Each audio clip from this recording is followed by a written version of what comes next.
Hello there. So, over the past few weeks, we have been talking about self esteem and self image and how important they are in determining the success in your life, and just how important it is to really live your own truth.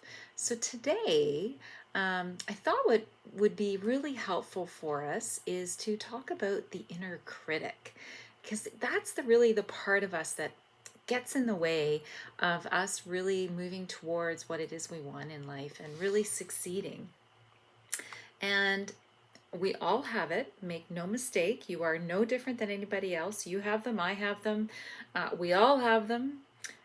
Not a great thing that we want, but it is what it is. We're human. We all have these inner critics or inner bullies or whatever you want to call them, that part of us that's telling us that we're not enough, we're not worthy, we're not able, what will people think of us, all of these different things.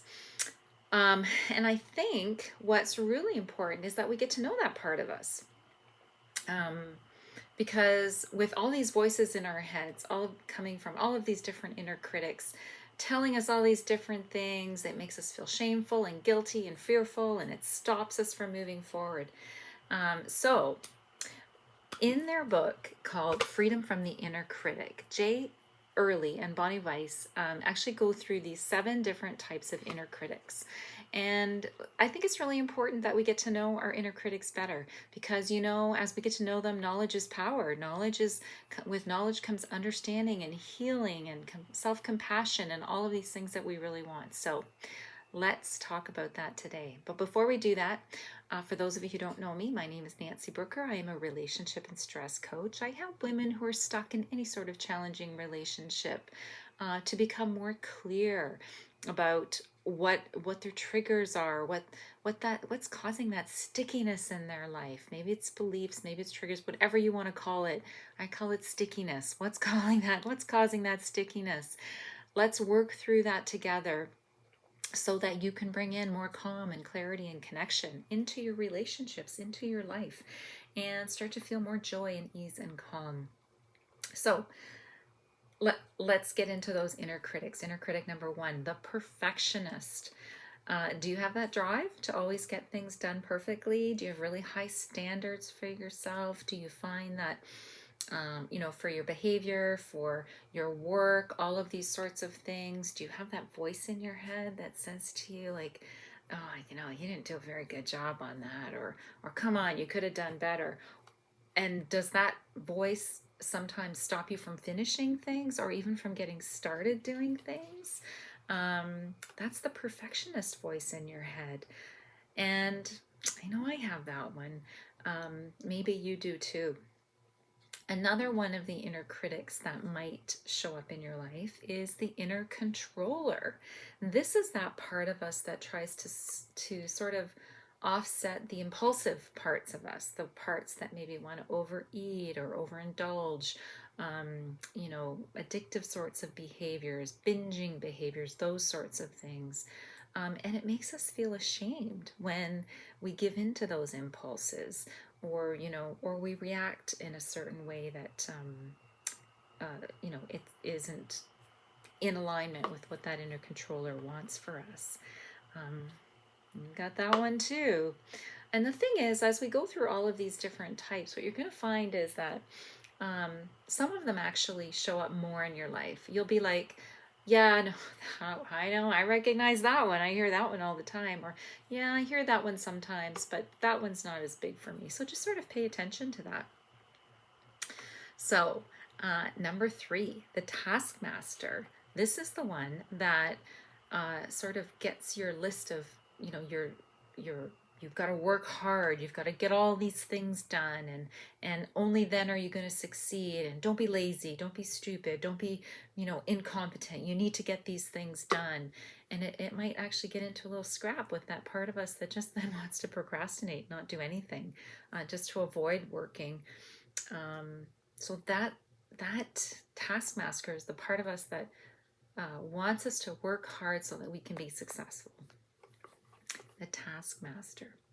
Then there's the underminer. So I have a little bit of the taskmaster too myself. The underminer, I can really relate to. This is the one that tries to undermine your self-confidence and undermine your self-esteem, which is the whole, what we've been talking about the last few weeks. It tries to stop us from taking risks so that we won't fail. And, as you look at all of these different inner critics, what you're going to see they all have in common is they're actually trying to operate from a place of good. They want us to not fail. They want us to not get hurt. They want us to not get judged. They just go about it in maybe not the best way. The underminer might make you feel like you're not really worthy, like you're inadequate.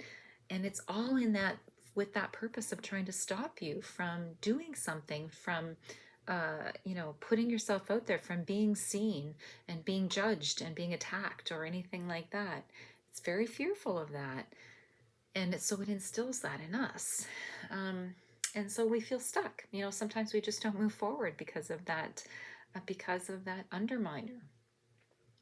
Number 5, the destroyer. Now this one actually just to the very core of you attacks your self-worth, makes you feel like, shamed and like you shouldn't even exist. And it's this crushing force that just crushes the positivity out you, doesn't, suppresses the creativity, the desire, the motivation, the spontaneity, everything, all of the good stuff that could be in you. And it's really, again, having this positive intention, but doing it in a very negative way, not knowing any better.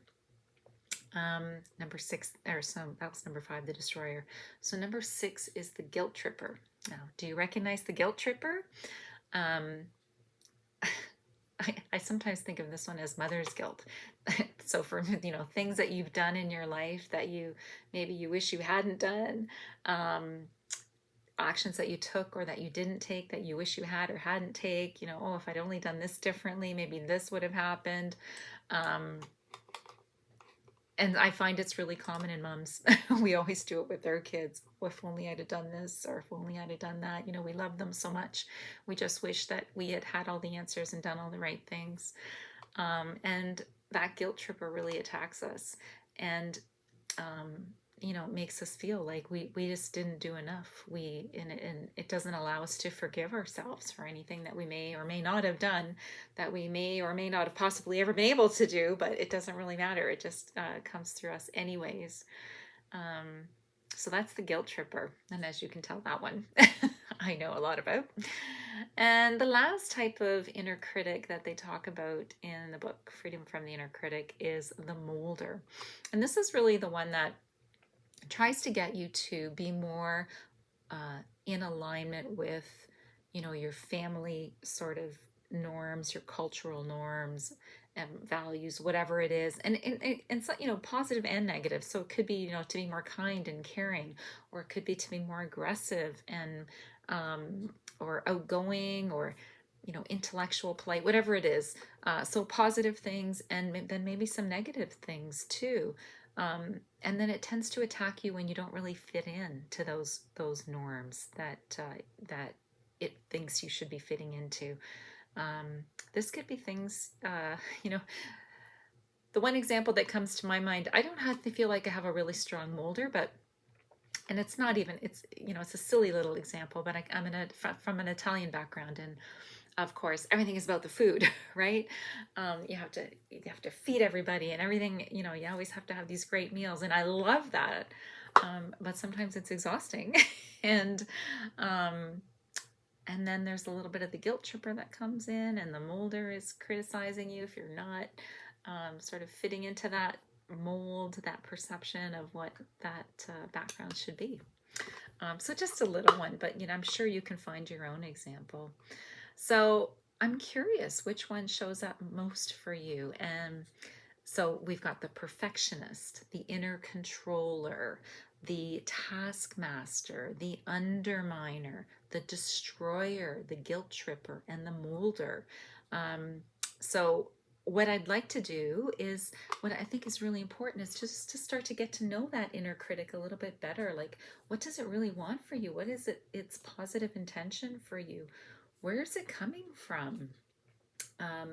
because the more we get to know it, the more self-compassion we can have for ourselves, the more we can start to really talk to that voice, question it, show some compassion and understanding, and then just say, you know what, you have your opinion and I have mine, and I'm just going to move forward.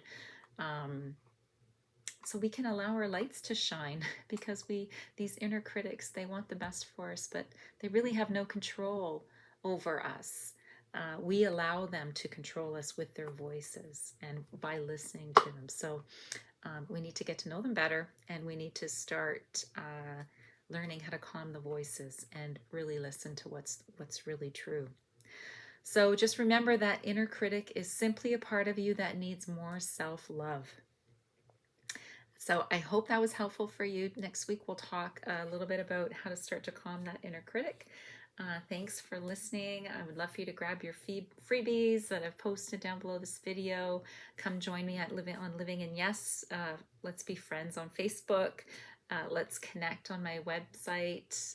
Let's have a chat. www.nancybrooker.ca. Put a comment down below. Subscribe to the channel. Would love to talk to you some more. And that's it for now. Take good care. Bye.